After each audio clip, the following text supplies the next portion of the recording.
it chapter by chapter, one bite at a time. So many adventures and mountains we can climb.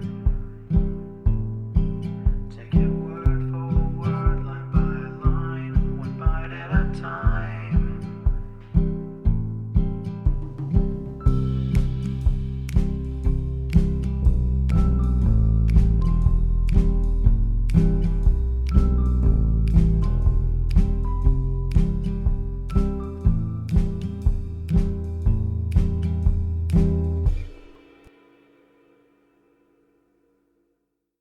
Welcome to Bite at a Time Books, where we read you your favorite classics one bite at a time.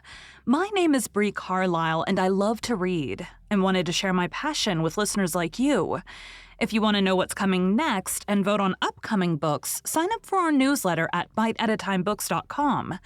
Be sure to follow my show on your favorite podcast platform so you get all the new episodes. You can find most of our links in the show notes, but also our website, biteatatimebooks.com, includes all of the links for our show, including to our Patreon to support the show and YouTube, where we have special behind the narration of the episodes. We're part of the Bite at a Time Books Productions Network. If you'd also like to hear what inspired your favorite classic author to write their novels, and what was going on in the world at the time, check out the Bite at a Time Books Behind the Story podcast, wherever you listen to podcasts. Today we'll be continuing Anne's House of Dreams by Lucy Maud Montgomery. Chapter 35, Politics at Four Winds.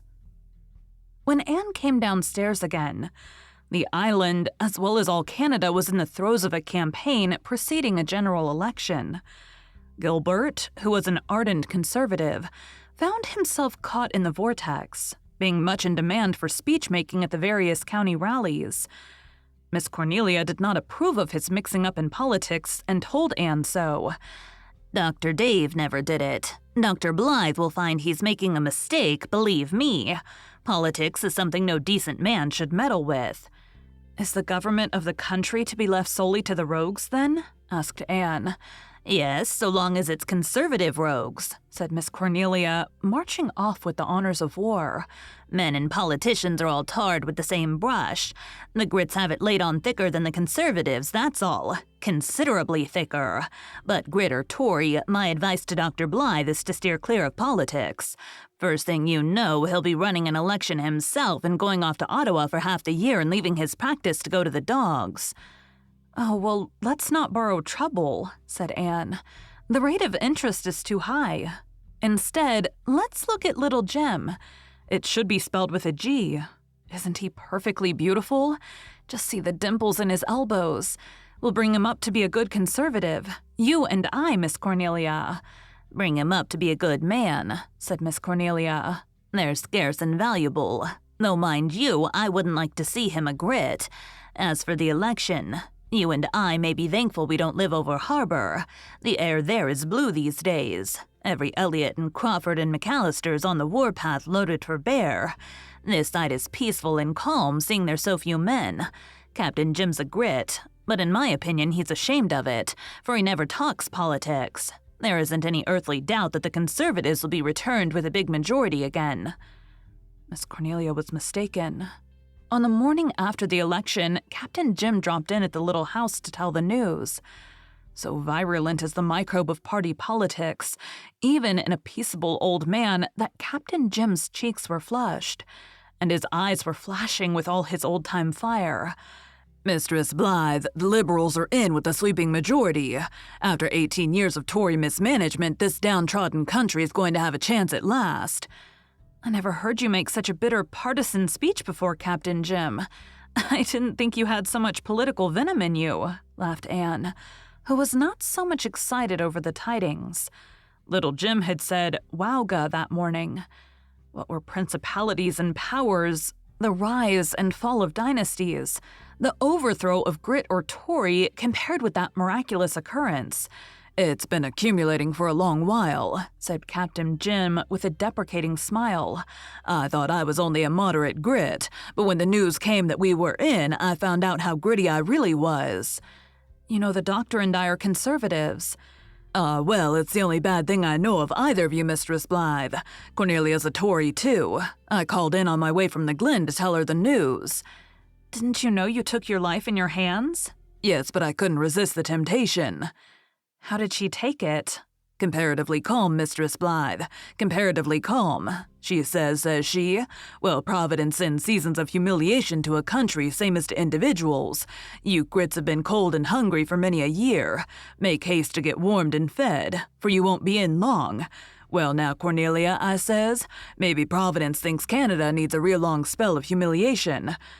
Susan, have you heard the news? The Liberals are in.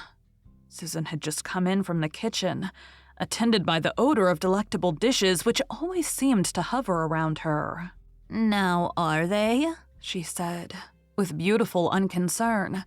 "Well, I never could see but that my bread rose just as light when Grits were in as when they were not.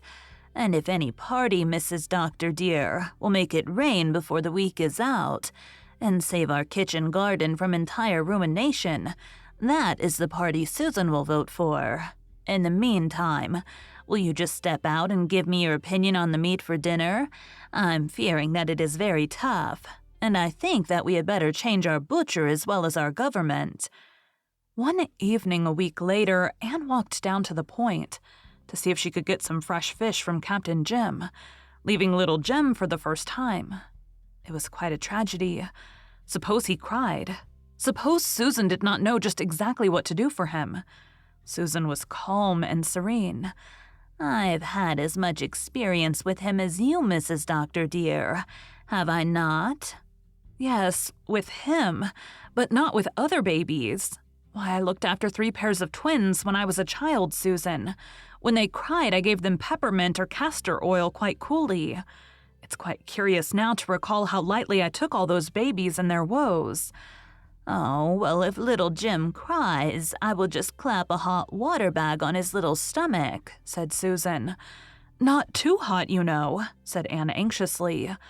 Oh, was it really wise to go? "Do not you fret, Mrs. Doctor dear. Susan is not the woman to burn a wee man. Bless him, he has no notion of crying." Anne tore herself away finally and enjoyed her walk to the point after all, through the long shadows of the sun setting. Captain Jim was not in the living room of the lighthouse, but another man was. A handsome, middle-aged man with a strong, clean-shaven chin who was unknown to Anne. Nevertheless, when she sat down, he began to talk to her, with all the assurance of an old acquaintance. There was nothing amiss in what he said or the way he said it, but Anne rather resented such a cool taking for granted in a complete stranger. Her replies were frosty, and as few as decency required. Nothing daunted, her companion talked on for several minutes, then he excused himself and went away. Anne could have sworn there was a twinkle in his eye, and it annoyed her. Who was the creature? There was something vaguely familiar about him, but she was certain she had never seen him before. "Captain Jim, who was that who just went out?" she asked, as Captain Jim came in. "Marshall Elliot," answered the captain. "Marshall Elliot?" cried Anne. "Oh, Captain Jim, it wasn't. Yes, it was his voice. Oh, Captain Jim, I didn't know him, and I was quite insulting to him. Why didn't he tell me? He must have seen I didn't know him. He wouldn't say a word about it. He'd just enjoy the joke. Don't worry over snubbing him. He'll think it fun. Yes, Marshall shaved off his beard at last and cut his hair. His party's in, you know. I didn't know him myself first time I saw him. He was up in Carter Flagg's store at the Glen the night after Election Day, along with a crowd of others waiting for the news. About 12, the phone came through. The Liberals were in. Marshall just got up and walked out. He didn't cheer or shout. He left the others to do that. And they nearly lifted the roof off Carter's store, I reckon. Of course, all the Tories were over in Raymond Russell's store. Not much cheering there. Marshall went straight down the street to the side door of Augustus Palmer's barber shop. Augustus was in bed asleep, but Marshall hammered on the door until he got up and come down, wanting to know what all the racket was about. "Come into your shop and do the best job you ever did in your life, Gus," said Marshall. "The Liberals are in, and you're going to barber a good grit before the sun rises." Gus was mad as hops. Partly because he'd been dragged out of bed, but more because he's a Tory. He vowed he wouldn't shave any man after 12 at night. "You'll do what I want you to do, Sonny," said Marshall, "or I'll just turn you over my knee and give you one of those spankings your mother forgot." He'd have done it, too. And Gus knew it, for Marshall is as strong as an ox, and Gus is only a midget of a man. So he gave in and towed Marshall into the shop and went to work. "Now," says he, "I'll barber you up, but if you say one word to me about the grits getting in while I'm doing it, I'll cut your throat with this razor," says he. You wouldn't have thought mild little Gus could be so bloodthirsty, would you? Shows what party politics will do for a man. Marshall kept quiet and got his hair and beard disposed of and went home. When his old housekeeper heard him come upstairs, she peeked out of her bedroom door to see whether 'twas him or the hired boy. And when she saw a strange man striding down the hall with a candle in his hand, she screamed blue murder and fainted dead away. They had to send for the doctor before they could bring her to, and it was several days before she could look at Marshall without shaking all over. Captain Jim had no fish. He seldom went out in his boat that summer, and his long tramping expeditions were over. He spent a great deal of his time sitting by his seaward window, looking out over the Gulf, with his swiftly whitening head leaning on his hand. He sat there tonight for many silent minutes, keeping some tryst with the past which Anne would not disturb. Presently he pointed to the iris of the west. "That's beautiful, isn't it, Mistress Blythe?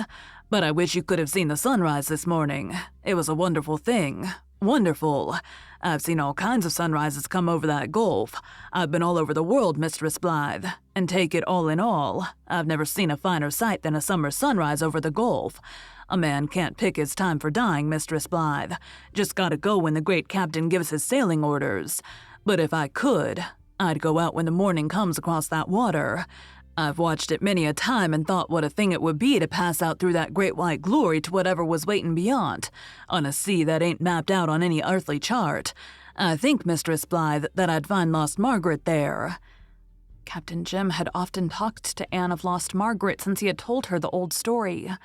His love for her trembled in every tone, that love that had never grown faint or forgetful. "Anyway, I hope when my time comes I'll go quick and easy. I don't think I'm a coward, Mistress Blythe. I've looked an ugly death in the face more than once without blenching, but the thought of a lingering death does give me a queer, sick feeling of horror." "Don't talk about leaving us, dear, dear Captain Jim," pleaded Anne, in a choked voice, patting the old brown hand, once so strong but now grown very feeble. "What would we do without you?" Captain Jim smiled beautifully. "Oh, you'd get along nicely, but you wouldn't forget the old man altogether, Mistress Blythe. No, I don't think you'll ever quite forget him. The race of Joseph always remembers one another, but it'll be a memory that won't hurt. I like to think that my memory won't hurt my friends. It'll always be kind of pleasant to them. I hope and believe. It won't be very long now before lost Margaret calls me for the last time. I'll be all ready to answer. I just spoke of this because there's a little favor I want to ask you. Here's this poor old matey of mine." Captain Jim reached out a hand and poked the big, warm, velvety golden ball on the sofa. The first mate uncoiled himself like a spring with a nice, throaty, comfortable sound. Half purr, half meow, stretched his paws in the air, turned over and coiled himself up again. "He'll miss me when I start on the voyage. I can't bear to think of leaving the poor critter to starve like he was left before. If anything happens to me, will you give Matey a bite and a corner, Mistress Blythe?" "Indeed I will." "Then that is all I had on my mind. Your little Jim is to have the few curious things I picked up, I've seen to that. And now I don't like to see tears in those pretty eyes, Mistress Blythe. I'll maybe hang on for quite a spell yet. I heard you reading a piece of poetry one day last winter, one of Tennyson's pieces. I'd sorta like to hear it again if you could recite it for me." Soft and clearly, while the sea wind blew in on them, Anne repeated the beautiful lines of Tennyson's wonderful swan song, crossing the bar. The old captain kept time gently with his sinewy hand. Yes, Mistress Blythe," he said when she had finished. That's it. He wasn't a sailor, you tell me. I don't know how he could have put an old sailor's feelings into words like that if he wasn't one. He didn't want any sadness of farewells, and neither do I, Mistress Blythe, for all will be well with me and mine beyond the bar. Thank you for joining Bite at a Time Books today, while we read a bite of one of your favorite classics. Again, my name is Brie Carlisle, and I hope you come back tomorrow for the next bite of Anne's House of Dreams. Don't forget to sign up for our newsletter at biteatatimebooks.com. You can check out the show notes or our website biteatatimebooks.com for the rest of the links for our show.